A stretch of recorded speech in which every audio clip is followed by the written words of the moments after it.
और आजकल दिल्ली में मेयर के इलेक्शन को लेकर आम आदमी पार्टी और बीजेपी के बीच तलवारें खिंची हुई हैं। एमसीडी इलेक्शन के नतीजे आने के बाद 1 महीना हो गया, मेयर का इलेक्शन नहीं हो पाया। आज भी एमसीडी के मेयर का इलेक्शन होना था, लेकिन हंगामा हुआ, इलेक्शन नहीं हुआ। सदन की कार्रवाई स्थगित कर दी गई। मजेदार बात है कि मेयर का इलेक्शन न हो पाने के लिए बीजेपी और आम आदमी पार्टी दोनों एक दूसरे को जिम्मेदार ठहराती रही।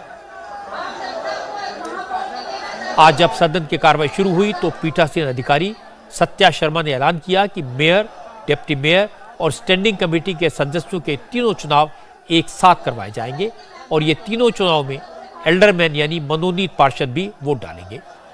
इस बात पर आम आदमी पार्टी ने ऐतराज जताया। सदन में नारेबाजी शुरू हुई तो बीजेपी के पार्षदों ने भी नारेबाजी की और इसके बाद हंगामा और बढ़ गया जब सत्या शर्मा ने विधानसभा स्पीकर की तरफ से नॉमिनेटेड आम आदमी पार्टी के 2 विधायकों अखिलेश पति त्रिपाठी और संजीव झा को सदन से बाहर जाने के लिए कहा। इन दोनों विधायकों को आपराधिक मामलों में सजा हुई है। पीठासीन अधिकारी के इस ऐलान पर आम आदमी की पार्टी और बीजेपी के पार्षद आमने सामने आ गए और मेयर का इलेक्शन एक बार फिर टल गया।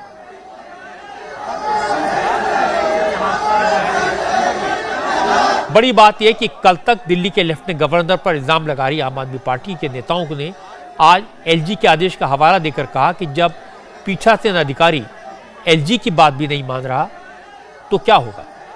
संजय सिंह ने इल्जाम लगाया कि आम आदमी के पार्षद चाहते थे मेयर का चुनाव हो, लेकिन हार के डर से बीजेपी ऐसा नहीं होने दे रही। संजय सिंह ने कहा कि अब वो इस मुद्दे को लेकर सुप्रीम कोर्ट में जाएंगे। पीठासीन अधिकारी जिसको जिम्मेदारी दी गई है सिर्फ मेयर का चुनाव कराने की, वो पीठासीन अधिकारी महोदया कहती हैं एल्डरमैन भी वोट डालेंगे, जो पूरी तरह तौर से संविधान की दृष्टि से भी गलत है और डीएमसी एक्ट की भी दृष्टि से गलत है। और 3 चुनाव एक साथ होंगे, मेयर, डिप्टी मेयर और स्टैंडिंग कमेटी।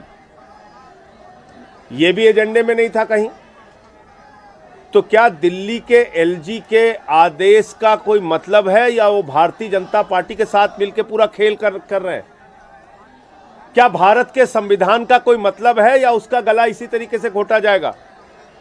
क्या इस देश में लोकतंत्र में चुनाव का कोई मतलब है या दिल्ली के जनता ने एमसीडी में जो अपना मैंडेट जनादेश दिया है उसका इसी तरीके से गला घोटा जाएगा? अब माननीय न्यायालय के सामने ये पूरा मामला जाएगा और वहां हम लोग उम्मीद करेंगे कि वहां से हम लोगों को न्याय मिलेगा।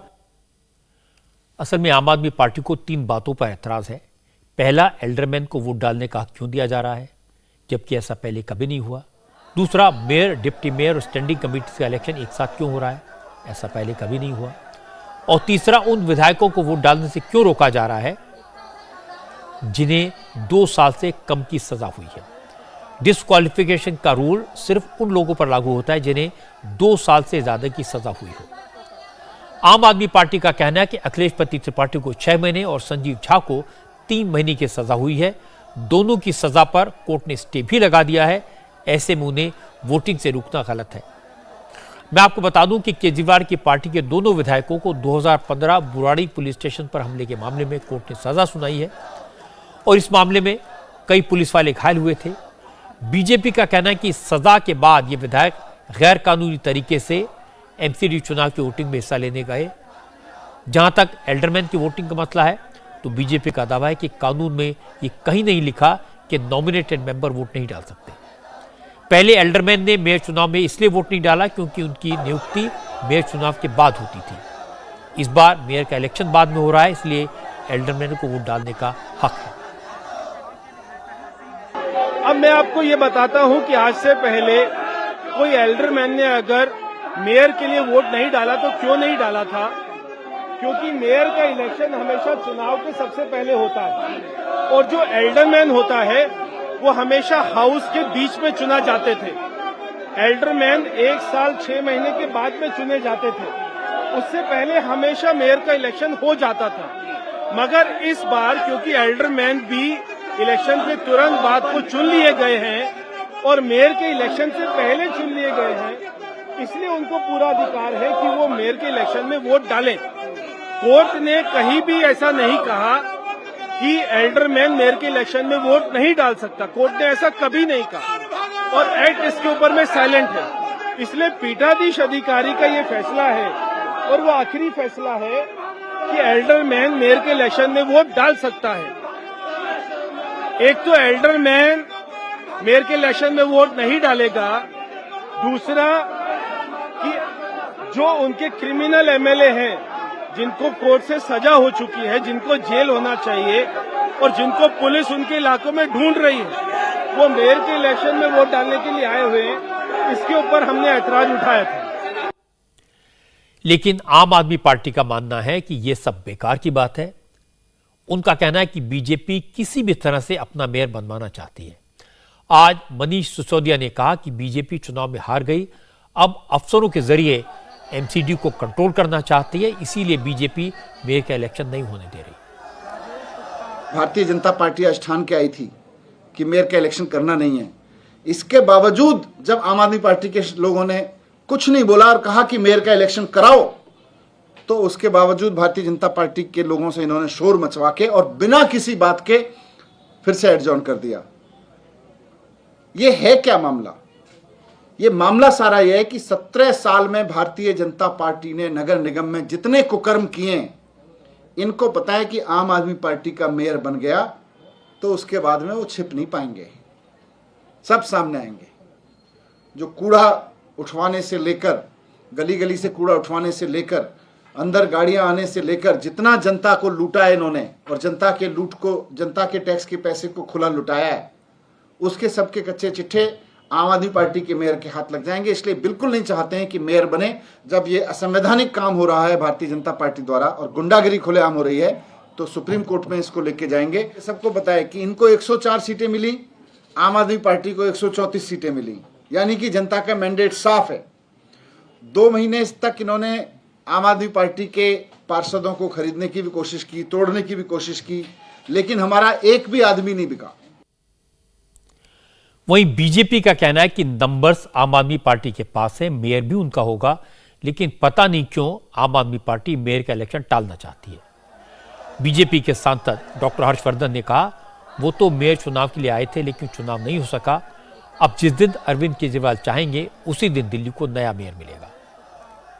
आम आदमी पार्टी को मेजॉरिटी यहाँ पे कॉर्पोरेशन में मिली है, इलेक्शन होगा तो उनका मेयर जरूर चुना जाएगा, उसमें कोई हमें डाउट नहीं है। मेरे को तो नहीं है, क्योंकि उनके पास ज्यादा नंबर्स है, तो नंबर्स जब ज्यादा है तो नहीं चुने, लेकिन फिर भी वही लोग मेयर का चुनाव रोक रहे हैं, ये अनफॉर्चुनेट बात है। अगर हाउस की चेयरमैन कह रही है कि भाई आज मैं मेयर का, डिप्टी मेयर का, स्टैंडिंग कमेटी चेयरमैन का चुनाव सब एक साथ कराऊंगी, एक बार आदमी वोट डालने के लिए जाएगा, सबके अलग अलग बक्सों में 3 जगह डाल देगा, इसमें अब नॉर्मल क्या है? कोई इसमें इर्रेशनल कुछ नहीं है, ये बिल्कुल रेशनल बात है। लेकिन अगर इसको भी विरोध कर रहे हैं तो इसके अंदर से अंदर उनके मन में क्या है हमें नहीं समझ में आता। हमारे पार्टी के लोग डिमांड कर रहे हैं कि मेयर का चुनाव कराओ, या तो ये हंगामा हो रहा होता कि भाई हम चुनाव नहीं होने देंगे, वो कह रहे हैं हम हमारा चुनाव कराओ। आपने उनका नारा सुना जो भारतीय जनता पार्टी के काउंसलर्स क्या अवॉइड कर, अगर कुछ और बोल रहे होते तो मैं शायद खड़े होकर उन्हें डांटता। वो कह रहे हैं मेयर का चुनाव कराओ, इस दिन अरविंद केजरीवाल तय करेंगे कि भाई आज की मीटिंग में मेयर इत्यादि सब चुने जाने चाहिए, उस दिन हो जाएगा ये। हालांकि आज बीजेपी ने एक और बड़ा इल्जाम लगाया। बीजेपी ने कहा कि आम आदमी पार्टी को मेयर के चुनाव में हार का डर है, इसलिए केजरीवाल की पार्टी बीजेपी के पार्षदों को खरीदने की कोशिश कर रही है। 9 पार्षदों को करोड़ों रुपए का लालच दिया गया। आज एमसीडी की कार्रवाई शुरू होने से पहले बीजेपी ने अपने 9 पार्षदों के साथ प्रेस कॉन्फ्रेंस की। इन पार्षदों ने बताया कि उनके पास आम आदमी पार्टी के किस नेता का फोन आया, किस नेता ने उनसे मुलाकात की, किस नेता से उनकी बात कराई और उन्हें मेयर चुनाव में आम आदमी पार्टी के उम्मीदवार के पक्ष में वोटिंग करने के बदले कितने पैसे मिलेंगे, कौन सा पद मिलेगा, किस चीज का लालच दिया गया, ये सब बताया। मेरे को दुर्गेश पाठक जी का कॉल आया था, जिसमें उन्होंने मेरे को कहा कि आप हमारी वोटिंग में हेल्प कर दीजिए, खासतौर से स्टैंडिंग कमेटी में, और पैसे का प्रलोभन दिया मेरे को और मनचाहा पद बताया गया। कह रहे आप हमारी मदद कर दो, अगली बारी जो मनचाहा पद चाहिए होगा आपको हम दे देंगे। डायरेक्ट आम आदमी पार्टी के नेता जो इस समय पार्षद का चुनाव लड़े, उन्होंने मुझे आमने सामने क्लियर ऑफर दिया कि आप हमारी पार्टी आम आदमी पार्टी ज्वाइन कीजिए, आपको हम मेयर पद के लिए जो है नॉमिनेट करेंगे। शैलेंद्र पांडे जी जो पश्चिमी दिल्ली लोकसभा के प्रभारी हैं, उन्होंने मुझे व्हाट्सएप कॉलिंग किया और उन्होंने कहा कि क्या विचार है किस चीज का, तो हमारे पक्ष में वोट करने का। मैंने कहा देखो जी, हम तो भाजपा के हैं, पक्ष में वोट नहीं कर सकते। उन्होंने मुझे 2 करोड़ का ऑफर दिया। जब मैंने एक्सेप्ट नहीं किया तो उन्होंने फिर 4 करोड़ का ऑफर दिया। फिर मैंने कहा देखो, हम भाजपा वाले बिकाऊ नहीं है, दोबारा से प्रोटोकॉल बंद करना। एमसीडी में दिल्ली की जनता ने केजरीवाल की पार्टी को बहुमत दिया है, इसलिए मेयर आम आदमी पार्टी का बनना चाहिए।